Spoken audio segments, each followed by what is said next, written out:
Welcome to another edition of Bumps and Thumps, the talk of wrestling. I'm Brian Ferguson. My guest today is a returning guest. He is a wrestling historian, has done many podcasts. I want to welcome back Mr. George Schire. George, thanks for coming back on. Thank you, as always. It seems like we do this quite often, but it's so much fun. Thank you. It is. I enjoy it as well. Today, just to let the fans know, we have no pre-questions or pre-subject. I just asked George to come on yesterday actually. It was yesterday. And he agreed to. So we want to talk today. I want to talk today about something that's kind of a lost art or a lost in the wrestling business. And that's masked superstars. And I'm not talking about the masked superstar. I'm talking about masks in general. They seem to have been, they're gone. I mean, I think of only one person right now that has it, and that's Rey Mysterio.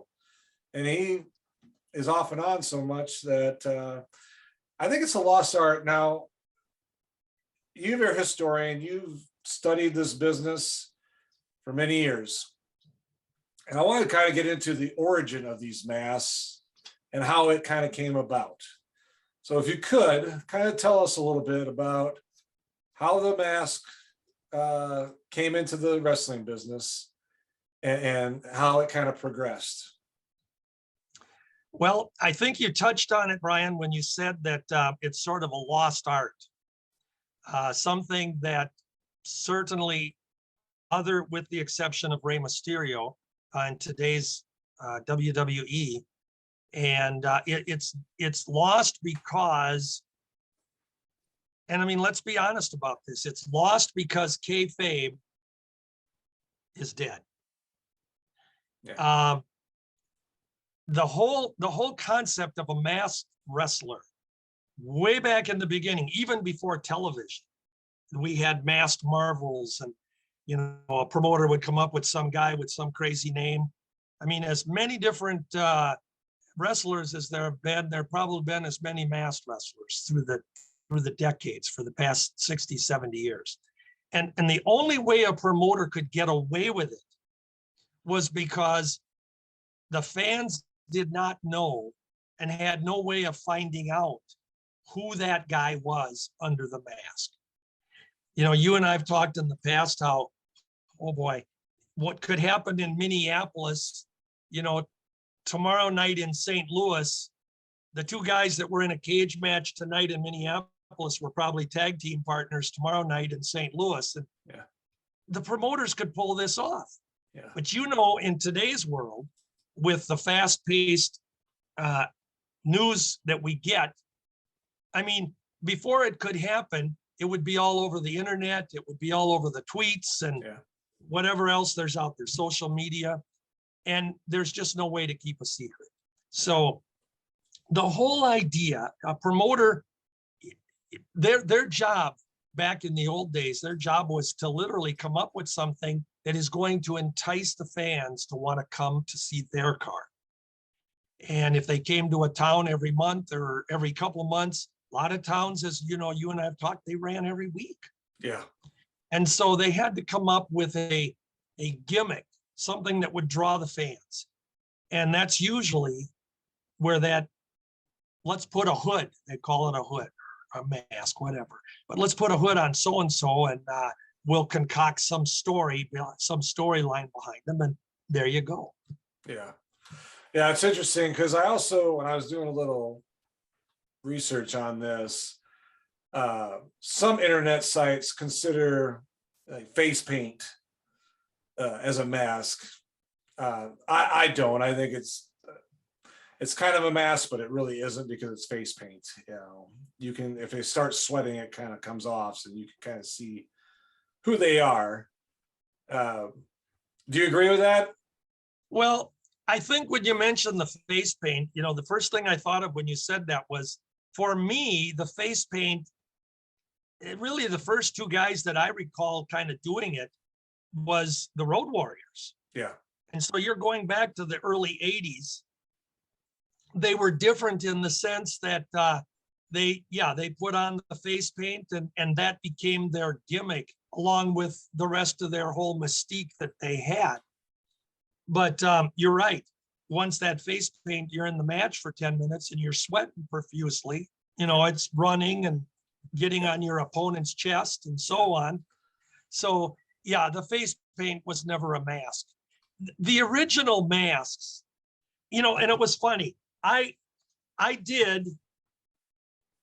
thought of a bunch of names as you and I've been chatting here for a few minutes, and I put a few of them down. I can list names of wrestlers from the kayfabe era. And then I think about it at the top of my head and I go, well, holy cow, I don't even need to write them down. I can think of, Dick Beyer and Bill Miller and Hard-Boiled Haggerty and Bill Eadie. And those are just for starters. And then you think about guys like Bill Irwin, Scott Irwin, Art Nielsen, and Jim Osborne, and Don Jardine, and Bob Remus, and Lynn Denton, and Joe Hamilton, and Dick Murdoch, and Tom Andrews. You kind of get where I'm going with this. Some of these names, if you're a follower of, say, the 50s, 60s, 70s, just those names alone were huge in the business. Some of them were huge without a mask. And some were even more huge with a mask. And some were huge again when the mask came off. I mean, these were superstars. A lot of times it wasn't some unknown. You just pulled some guy out of the audience and said, we're going to put a hood on you and call you, the greatest wrestler in the world. No, it didn't happen that way. And so probably as we continue to talk here, we'll touch on some of the wrestlers and somehow some of their gimmick came about. And what it meant to a promotion. And believe me, we had good guys and we had bad guys as mass wrestlers. We did, yes. I want to talk about that a little bit more detail. So you mentioned Bob Ramus, Sergeant Slaughter. Yeah. He was Spoiler, Mark II, I believe. Is that correct? Super Destroyer. Super Destroyer. Super Destroyer Mark II. Okay, I'm sorry. My apologies. No. That's perfectly good. Go ahead. I was going to say that, a lot of those mask guys that I remember as a kid were bad guys, were the heels for the most part. Now, there are a few like Patriot, Del Wilkes. There was some, but I just remember like the mass superstar Bill Eadie, later Demolition Axe. Bill Eadie. Yeah, Bill Eadie. So, when they were in the territory, like you said, they come in now. Tell us a little bit about, they didn't want to maybe be recognized sometimes if they were a well-known wrestler already and they wanted to wrestle in another territory. I mean, how did that kind of work for them? Well, I think because you mentioned Bill Eadie, I'll kind of bring this around and come back to him, okay? I've never went around the circle before, have I? No, never. I'm going to use Big Bill Miller. Okay. Dr. Bill Miller. Dr. Bill Miller, certainly at 6'5" or 6, whatever he was, legit, and a big, close to a 300-pound guy. He had an amateur background in wrestling from Ohio. He was a huge wrestler in the 50s, huge being pun intended, but also he was huge at the gate as Big Bill Miller or Dr. Bill Miller. And the doctor came in because he actually went to veterinary school and he was a licensed veterinarian. Okay. And he relied on that practice after he got out of the business. But as a wrestler, he was the real deal. And he could draw money as Big Bill Miller. So if I use my own Minneapolis territory, just for an example, in the 50s, Bill Miller came through the territory. And again, in those days, it was NWA territory. But Bill Miller came through the territory, always working a main event, always renowned for his credentials as being a great amateur turned professional. And he was a big draw. And he was always a rival to some guy called Vern Gagne. Yeah. Okay. So Bill was over. And it wasn't just here. He was over in California. He was over in Texas. He was over, wherever he went. Big Bill Miller was a top name. Well, in Omaha in 1958, promoter Joe Dusick decided that, we're going to just shake things up a little bit. Bill Miller hadn't been around for a long, long time. Yeah. And we all know that fans have, yes, this isn't insulting, trying to insult. We all know that fans can have short memories or no memories at all when it comes to wrestling sometimes. Yeah. So a guy could be gone for 3-4 years and you've got your audience changes, you've got your regular fans, but the overall audience is cyclical and they'll move on to do other things in life. And so you've got new fans. So he decided he was going to come up with Bill Miller and he's going to come up with a mascot. And he put a mask on Bill Miller and he became Dr. X in Omaha. And he was over huge again. Now, The whole idea behind it was the best build up to this type of a gimmick was the promoter claimed he didn't know who the guy was. He didn't know his name. He didn't know where he came from. They could only bill him as weighing in at, we don't know his weight. We don't know where he comes from. Parts unknown. And he's Dr. X. So Bill Miller goes a couple years, dissing opponents, beating the who's who of the business, all the greats, Wilbur Snyder and Vern Gagne and others, of the time, Edward Carpentier and all these guys, keeping his mask.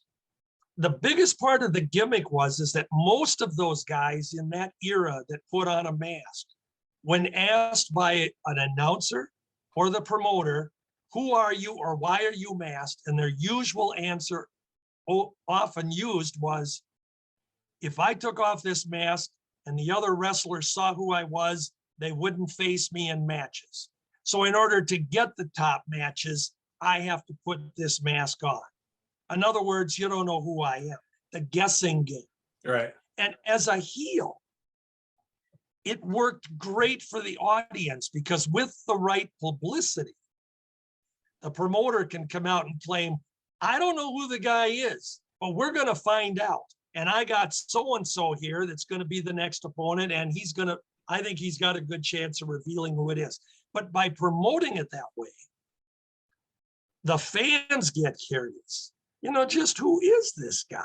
Mm-hmm. Well, now we want to know who he is. Yeah. And the whole idea too is most of these masked wrestlers would come out with the idea that, or the comment that, I won't take this mask off unless I'm beaten 2 submission falls or 2 pinfalls. And otherwise my mask isn't coming off. And then during the match, if a good guy was pulling the mask up a little bit or something, technically that was equivalent to pulling hair or doing any of those things. The referee would usually protect it because his mask wasn't on the line. Then there were times too when we're going to do anything we can to get this guy unmasked. You always had that lure of the crowd. Yeah. And so Big Bill Miller went 58 and 59 and a little bit of 1960 as Dr. X. He was eventually unmasked, revealed as Dr. Bill Miller. And oh my God, how come we didn't know that? Geez. And the fun thing too is in those days with all of the territories as they were, Bill Miller could wrestle in Omaha. And Omaha, when I say Omaha, I'm talking all of Nebraska. So there's other shows in other cities, but Omaha was the promotion city. So Bill Miller could be wrestling in St. Louis, not affiliated with Ohio or with Omaha, and he's wrestling as Bill Miller. Or he might go into Texas and he wrestles as Bill Miller while he's Dr. X up in Omaha. So for back in those days, nobody had a way to find out. And because kayfabe was so prevalent, Yeah. nobody spoke out. So his secret was safe. Well, when he was unmasked, he was Dr. Bill Miller. And then he had another year. He was in Omaha till about 61, still wrestling as Bill Miller now. And he held the Omaha version of the world heavyweight title, Okay. which was not affiliated at all with the later AWA title. Okay. Oh, okay. Although you will see, there is a picture out, or there's a couple pictures that I have of Bill Miller wearing Vern Gagne's belt, Okay. but it's not the AWA belt. Okay. It's the Omaha version of the world title. Okay, makes sense? Makes sense. Well, so Vern had success. He saw success with Miller doing the gimmick of the mask. And in 1962, Vern, being a good friend with Bill Miller, they wrestled each other in the past. He told Bill, he says, I want to bring you into Minneapolis, which was now the AWA territory. Mhm. He says, I want to bring you into Minneapolis. And Minneapolis, again, being the office for the AWA, okay? So it's the territory. Bring you into Minneapolis, and we're going to put a mask on you, and we'll call you Mr. M. Okay? So there we have it. We have this new super secret, and Bill Miller, by that time in Minneapolis, had not wrestled here until since I think it was probably 58, 57. So he hadn't appeared here, so nobody knew who he was. And then he starts the gimmick all over. Wow. Amazing how that you couldn't do that. Well, it'd be very hard to do it now if you did it like that. That's the bad. Well, you have to remember, and I know we touch on this a lot, but everything in wrestling in that era was a secret for starters. Mm-hmm. And we didn't know that wrestlers were, opponents one night and rivals the next in a different town or different city or different territory. Mm-hmm. And it just never got out. Yeah. Promoters could do just about anything, and the guy 50 miles to the town next to him isn't going to find out about it because the news.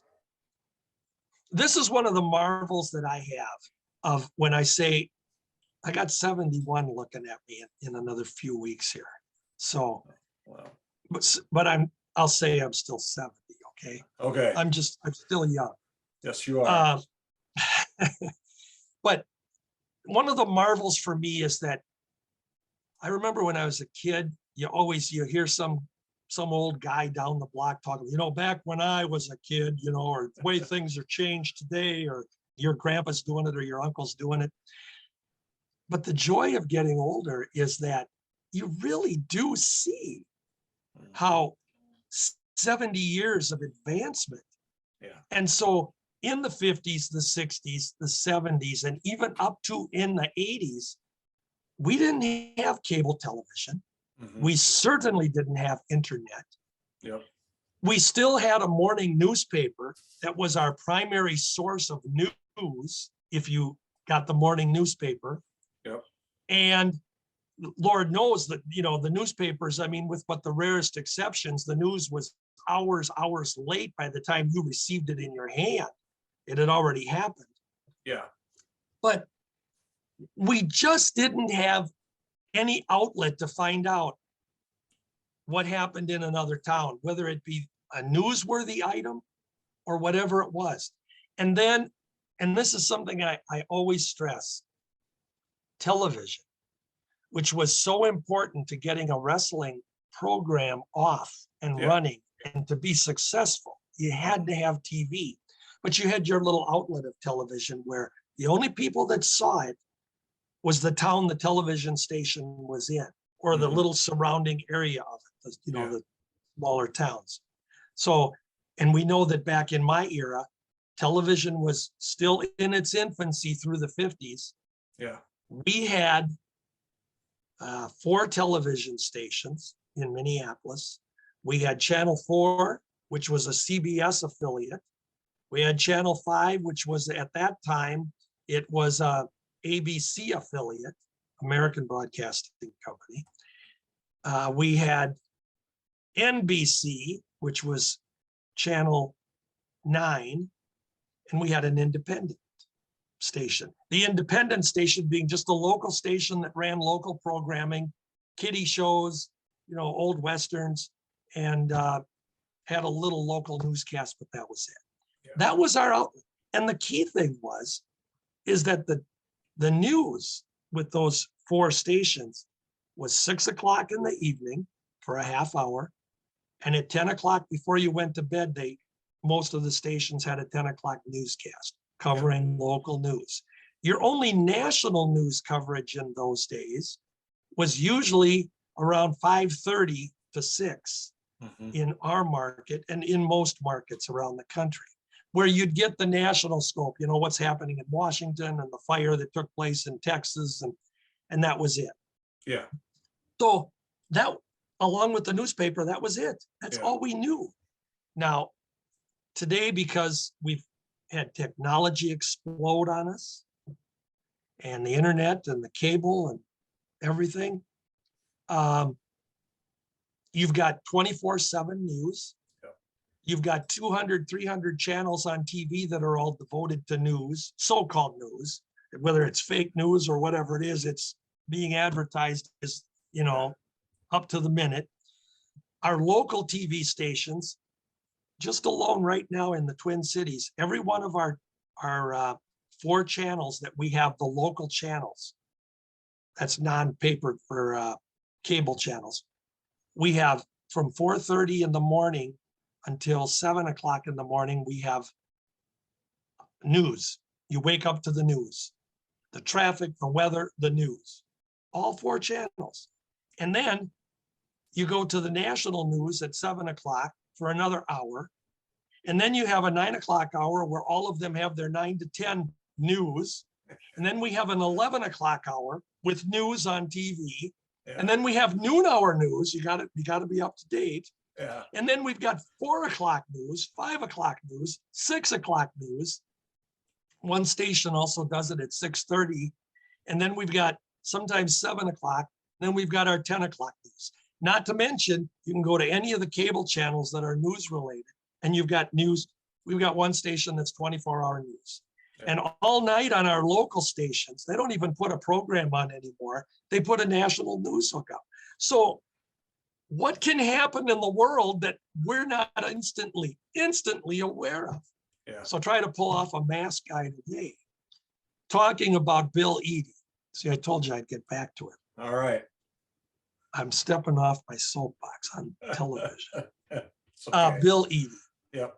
Bill Eadie was one of the premier, in my opinion, one of the premier and really one of the most underrated of the masked wrestlers while he was masked superstar. Yeah. Had the gimmick down perfectly. Yeah. He had the look, he had the build, he had the voice, he was good on the mic. And who is he? That was when he was doing the masked gig, we were still able. He was at the end of where we could still pull that off. Yeah. Who is he? We don't know who he is. Yeah. And then, this was in the later 80s. It's time where things changed kind of quick. Yeah. Wrestling changed, and the mask wouldn't work.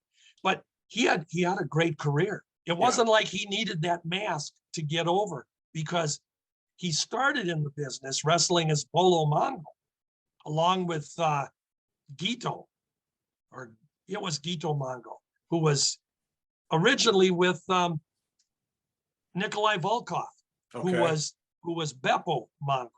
Gito and Beppo were the first 2 Mongols in the WWF.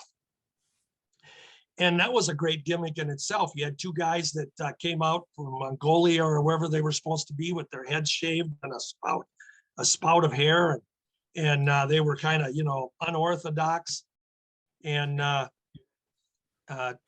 Tatri Tatry Newton, kind of a hard name to say.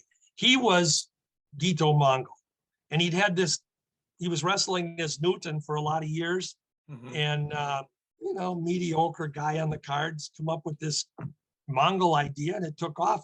Put Beppo with him, his bigger partner, and you had a great success. When Beppo left, he became Nikolai Volkov with WWF, and they brought in Bolo Mongol. Gito did in another promotion. Okay. So that's where Bill Eadie started. That was his first start. And then, of course, after that, he went into the Masked Superstar. And when that gimmick was done, he went into being Vince McMahon's copycat team of Axe and Smash to the Road Warriors at the time. Right. That was his attempt. He was trying to duplicate them. And he put on that face paint. Yes. And Bill Eadie was Axe, along with Smash, who had been a Russian before that, Nikita Crusher Khrushchev. Yeah. But in reality, he was Barry Darso, trained by Eddie Sharkey in Minneapolis. You went from a Minneapolis-born guy to a Russian to a mask guy. It worked out really good. Yeah. I remember I did a podcast with Barry probably about 6 months ago now, and he's been a lot of characters. He was a Russian. Oh yeah, and he had others. Repo Man, and he's a character. I want to talk a little bit about Bill and Scott Irwin when they were masked. I didn't really know that as a kid until later on in life. I knew them mostly as the Long Riders when they were in the AWA. And I mean, those two guys, for their size and they had a lot of ability, and they gave the Road Warriors, I remember, always a fight. I mean, most of the time the Road Warriors would go in and pound the crap out of you in 5 minutes, the match was over for the most part. Yeah. But those guys like Bill and Scott, when they were in the territories, they were I don't remember what they were called as the masks. The Masked Superstars, Super Destroyers. Okay, Super Destroyers 1 and 2. Yeah. Tell us a little bit about that, if you would. Okay. Well, first of all, you had two guys, Scott and Bill Irwin, who both had a good wrestling training background. Scott was trained by Vern Gagne, so we know he had to be good. Mm-hmm. And he wrestled as Scott Irwin for a while. Then he went out east, and he was one of the Lumberjacks in the 70s with Vince Sr.'s promotion. Okay. Scott Irwin and, Sergeant LaBoff or LeBeau or whatever they called him. They were the Lumberjacks. And they were Eric and Pierre was their names as the Lumberjacks. Scott Irwin was Eric. And he had the curlier hair, a little bit longer, and he had the bushier beard. He then went on and became Thor the Viking down in the Florida territory. Okay. So you'll see some results at times. The Thor the Viking, well, that was Scott Irwin. Now, Bill Irwin, he had a sound background being trained by Eddie Sharkey's camp. Okay. So you had two brothers that didn't come out of the same camp, but definitely, and Bill was a couple years late after Scott. Yeah. Scott, by the way, came out of the Vern Gagne camp that had Ricky Steamboat, Dick Blood, and Jan Nelson was another one who sadly left us early. But and there was another guy in that camp that we're not going to mention. So you can smile. Yeah, I know. Never mentioned. Yeah. Anyway, so they became a version of the Super Destroyers down in the WCCW. Okay. And the interesting thing about it at the time, and this is something that I think we really need to touch on about masked wrestlers because of the territories. Mm-hmm. when Scott and Bill were the Super Ds, we'll just refer to them as, in Dallas, and again, that's the office of WCW or WCCW at the time, the Von Erich promotion. Yep. People would, if you looked at a magazine, you'd say, well, gee, the Super Destroyers down there, and then there's Super Destroyers in the Mid-Atlantic territory. Well, that wasn't true, because the Mid-Atlantic Super Destroyer would have been Don Jardine, Okay. and not the same guy. And that was interesting because Don Jardine also wrestled often as the Spoiler. So you'd think, well, there's two different mask guys, but he interchanged the territories he went to. Jardine did. Yeah. So Bill and Scott, going back to the Irwins, they were the Super Ds down there, and then Vern brought them up to the AWA as themselves, the Irwins, Yeah. calling themselves the Long Riders. And they had completely changed their gimmick. I mean, they now had their longer hair for the time. Scott was called Scott Hogg Irwin, was more like a motorcycle guy at the time. Mm-hmm. And it was Wild Bill Irwin. Yeah. Came in with a bullwhip and, the overalls they wore. And so they got over it.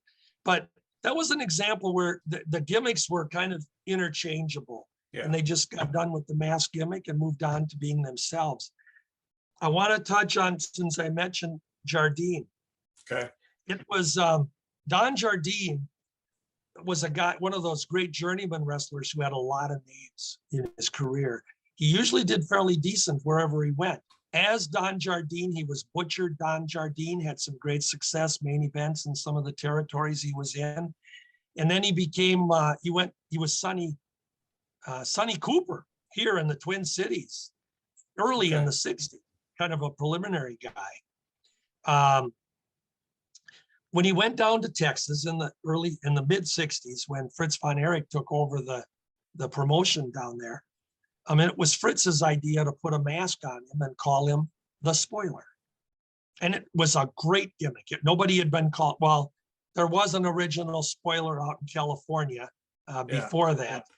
And now his name is escaping me, so let me think. I'll think about it. Sure. Jardine. So he had a lot of success as the Spoiler, and it was a big secret who he was, but he had Playboy Gary Hart as his manager, who supposedly was getting money from Mama to pay for the Spoiler to be, hide his identity and cripple people. And he came up with his own claw hole, the Spoiler did. And then they created a couple of other Spoilers for him around the country. In Texas, at the time, he had Spoiler number 2, which was a guy that was wrestling previously as Smasher Sloan, pretty big guy. And he was Spoiler number 2. When Jardine took the Spoiler gimmick to the Florida area, he had a couple of Spoiler number 2s that were under the mask.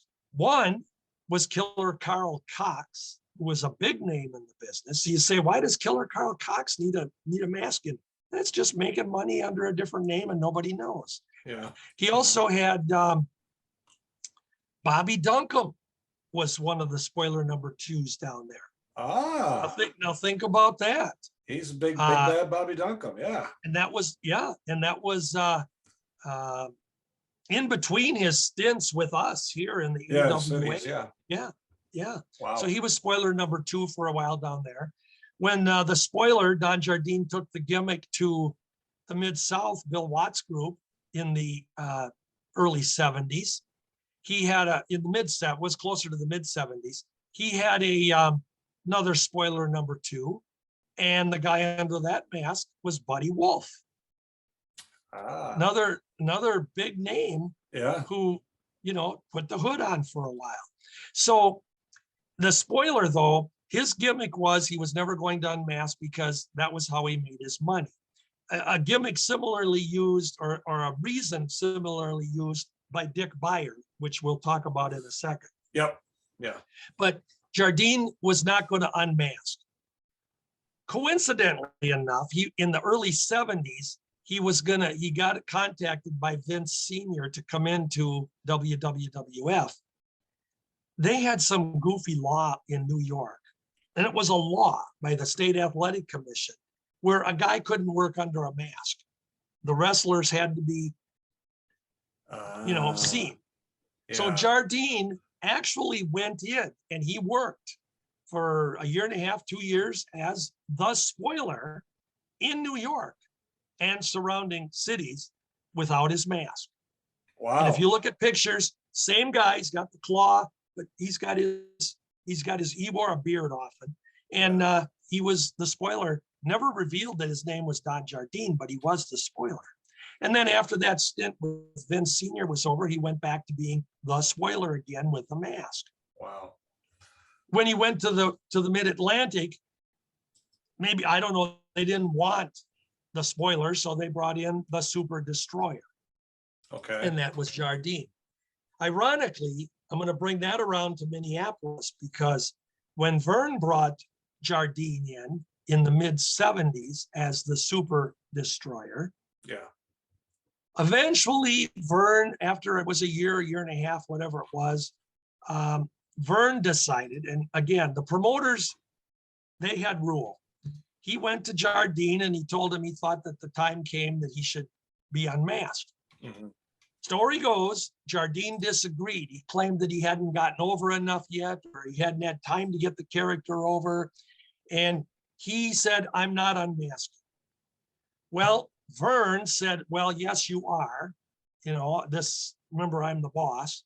And Jardine left. They did announce that the Crusher unmasked him. This was how they handled his leaving. They announced that the Crusher had unmasked the Super Destroyer, and they revealed his name as Don Jardine, and he was gone. But Vern was in a pickle because he had Lord Alfred Hayes, who was managing Jardine as Super Destroyer, and they had contracts already signed or matches already signed with cities. And so Vern put in an emergency phone call to Bob Remus and asked him to get a mask and come on in, and we're going to have you fulfill these dates. And that's where Bob Remus came in as Super Destroyer Mark II. And Hayes come out and claimed that this Super Destroyer is not only bigger, he's stronger, he's better, than the original. And we had Mark II.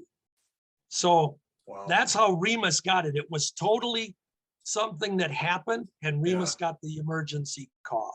And it skyrocketed for him. Now, Remus had been wrestling around the country at that point. And remember, he's a Gagne graduate as well. Yeah. He graduated from the camp in 74 as Bob Remus, wrestled on AWA cards.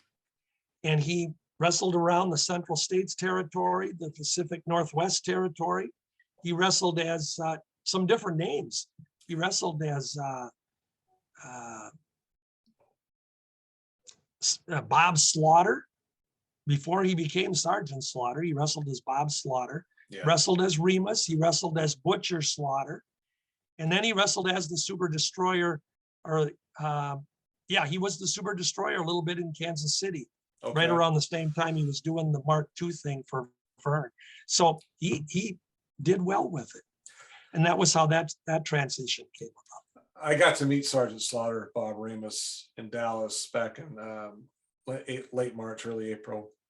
Nice guy. Really nice guy. And I know we're getting off topic a little bit, but I wanted to tell you that he asked me where I was from. I told him I was born and raised in Rice Lake, Wisconsin. He says that was my very first match with Playboy Buddy Rose. It wasn't Playboy Buddy Rose then, but he said that was Playboy Buddy Rose. Paul Pershman. Yep, Paul Pershman. Yep. And I was just like, that's the second person I've met that had their first match. The other one was Ric Flair. Mm-hmm. His first match was in Rice Lake, Wisconsin, was George Scrap Iron. So I was just, my town at one time was kind of the wrestling, breaking in the new wrestlers that became famous, I guess. Yeah, well, that's a good story. You got something in common there. Yeah. I wanted to touch on the reason I brought the spoiler thing up too, and I was going to move that into like Dick Beyer, for example. Sure. But the spoiler, sometimes these guys, I think they took themselves too seriously, or they didn't give enough credit for the fact that, you know, they could get over with or without the mask. Mhm. Now, in the case of Jardine, he actually told Vern Gagne that I don't want to unmask his Super Destroyer because it's going to destroy my career, that I'm making my money with this mask. Well, the irony of it is that as the spoiler, he wrestled without that mask in New York.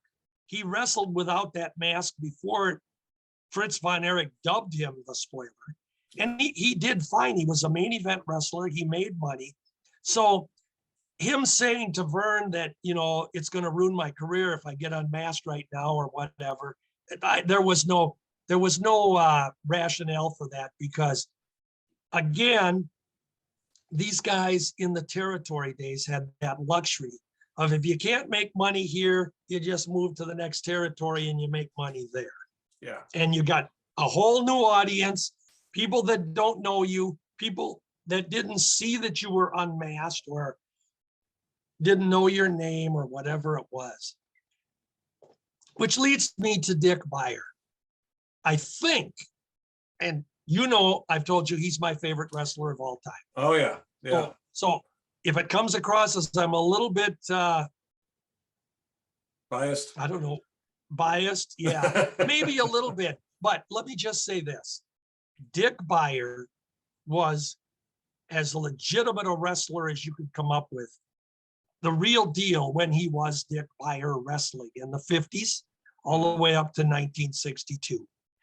And when he started the mask gimmick as the Destroyer, we all know the story that it happened almost purely by accident. He had been contacted he was in Hawaii wrestling as Dick Beyer.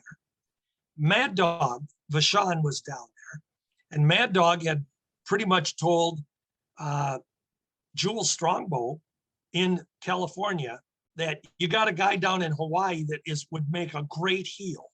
You should bring him in, meaning Dick Beyer. Mhm. And so the contact was made. Beyer was going to go into Los Angeles.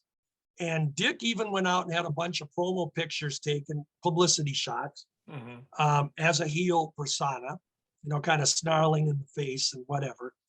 And he goes into Los Angeles, and literally the night of the day of his match, his debut match, he's told, well, I don't want Dick Beyer. We're going to put the mask on you and we're going to call you the Destroyer. And that's how that all came about. Wow. And Dick, you know, at that point, like, was seriously like, the hell you are, what? You know, what the hell's going on, you know? So he wore this stupid gunny sack burlap type material mask thing that the promoter gave him. And Dick had described it as being itchy. It was uncomfortable. He couldn't see out of it. And he did the match, went back to the locker room afterwards, and he threw the damn thing on the floor and he said, that's it. I'm done. And Ox Anderson, who was sitting in the locker room, reached in his duffel bag, pulled out this mask, stretchy material, which was similar to what the Destroyer mask looked like. Said, try this, Dick. Dick tried it on.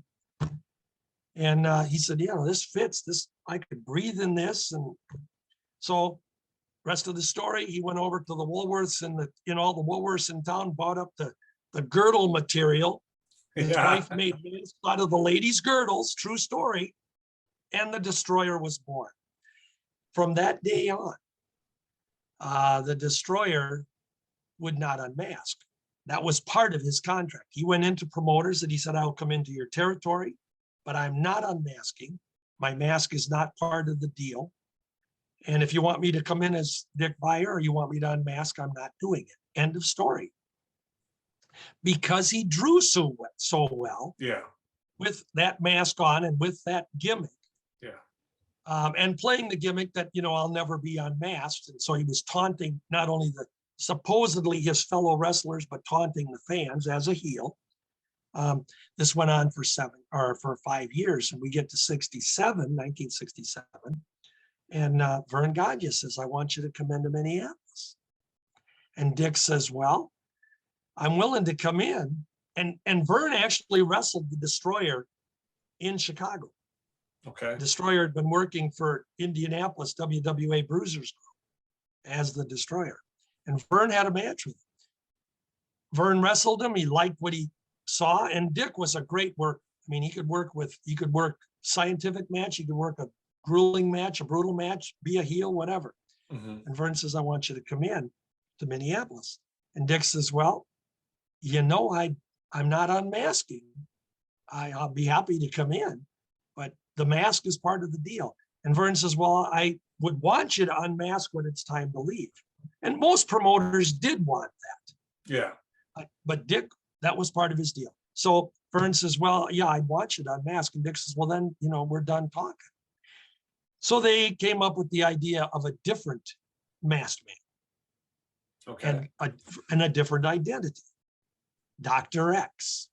And this was a different Dr. X now. So Vern agreed that he would come in as Dr. X. Whole new outfit, whole different mask, not anything even close to the Destroyer mask. We'd have a whole new background created for him. And he comes in as this masked man who again used the scenario that I had to put this mask on because all the big boys in the business were dodging me. I'm not able to get the top matches. I'm not able to get championship matches. So I got the mask on, and my mask will not be taken off unless I'm beaten 2 submission falls or 2 pin falls.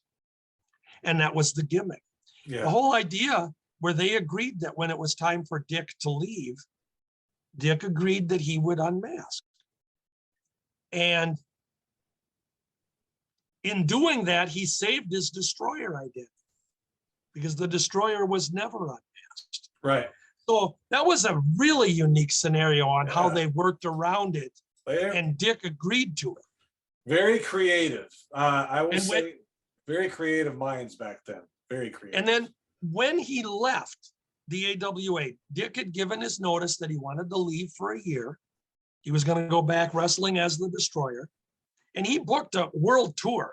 He was in Australia, New Zealand. He was in India and Germany, and he went to Japan. He literally booked all this himself as the Destroyer, and he took his family. They were going to travel for a year. So he unmasked for Vern in a couple of matches and was revealed in 3 of the unmaskings as Bruce Marshall. Bruce Marshall. Made up name. Made up name. And of course, everybody, oh, who's Bruce Marshall? Never heard of him. You know, they just paid 3 years or 3 years to see this guy. And when you take his mask off, well, who is he? I still don't recognize him, you know. Only in St. Paul, and you and I talked about this, I'm sure, on a previous show, he was revealed as Dick Beyer. Yeah. But to most of the fans in attendance, it meant nothing. He left for a whole year. Dick Beyer was never mentioned again.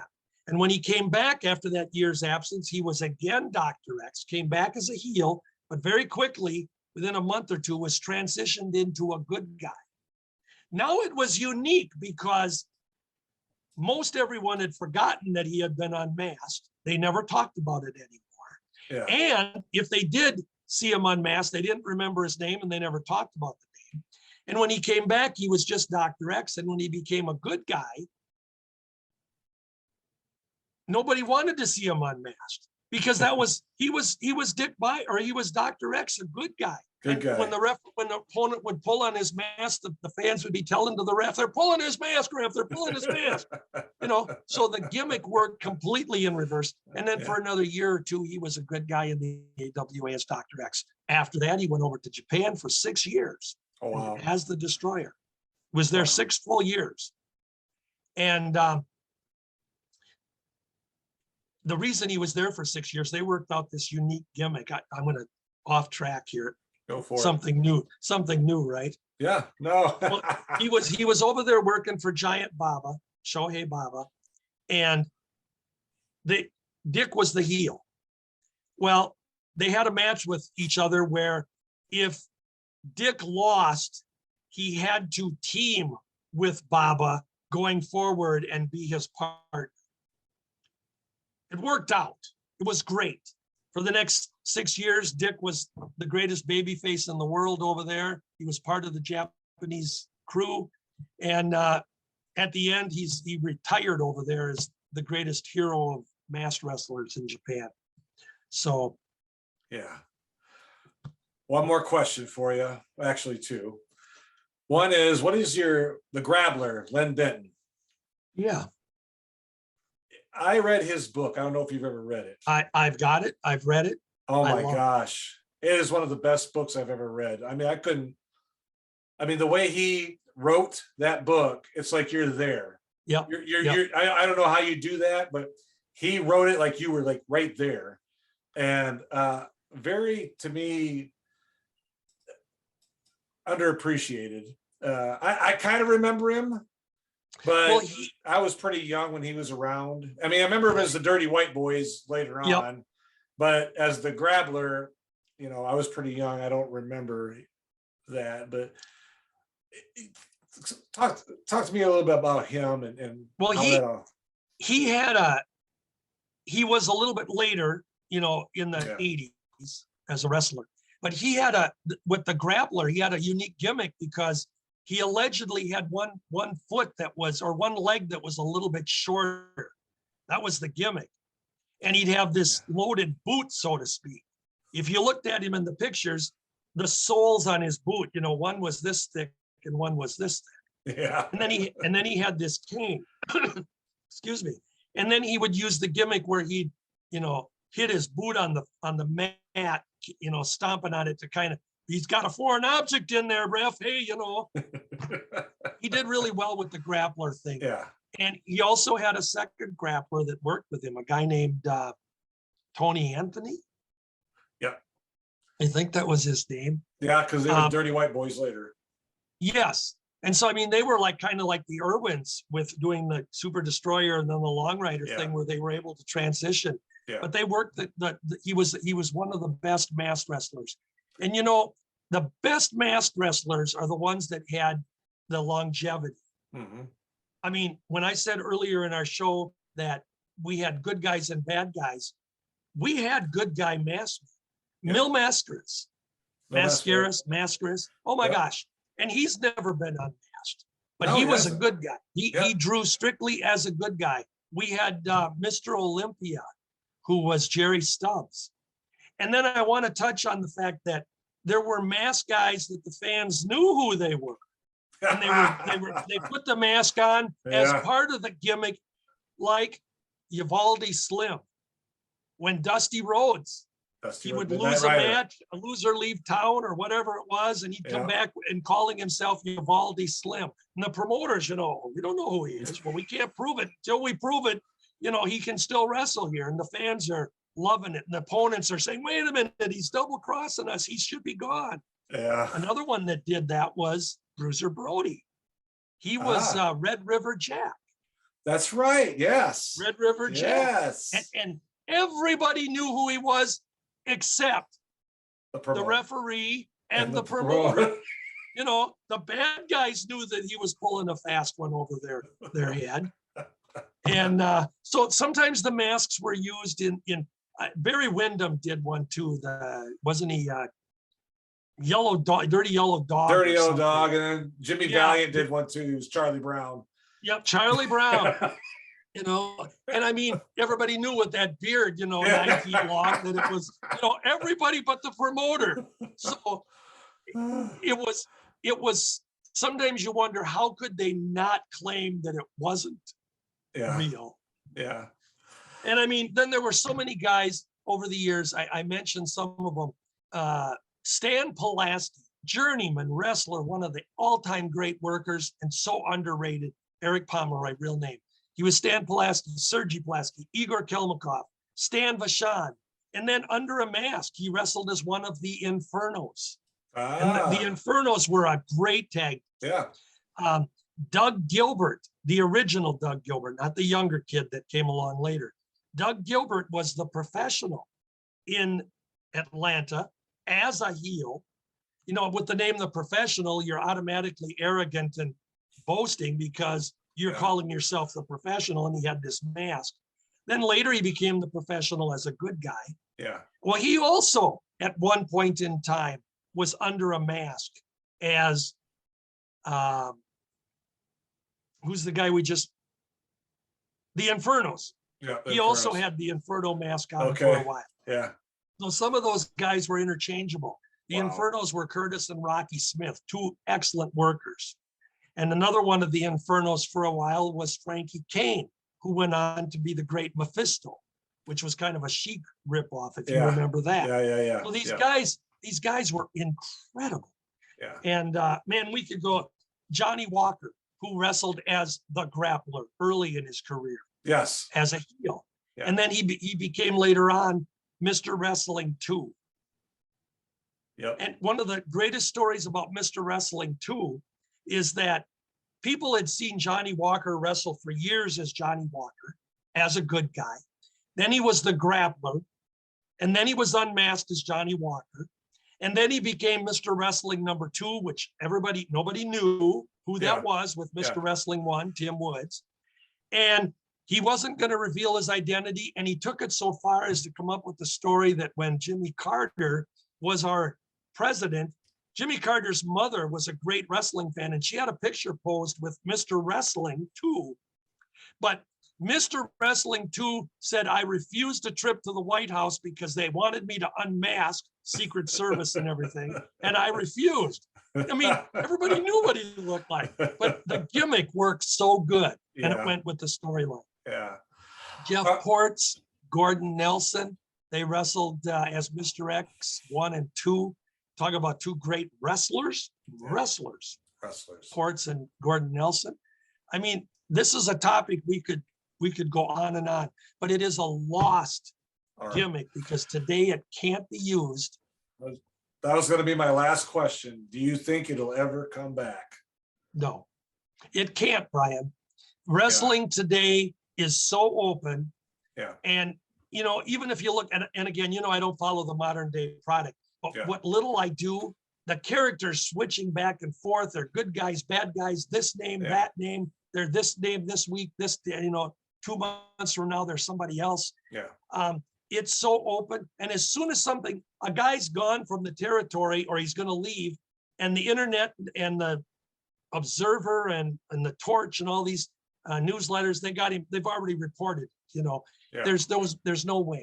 And if somebody put a mask on and they tried to say, we don't know where he comes from, and he's from that highly populated city of parts unknown, it's not going to work. So I lived especially in an era that was truly golden. Yeah. Oh, I agree with you 100%. I mean, I was a little kid, but it is a lost art. And well, I have to end it there, George. Ladies and gentlemen, Mr. George Schire. George, again, sir, thank you for coming on. Always a wealth of knowledge, always finding out new things, and I really appreciate it, sir. Thank you. Thank you. Always. I appreciate your show. All right. And folks, if you're watching, thank you. If you're listening, thank you. If you haven't subscribed, please do so. And we will talk to you soon.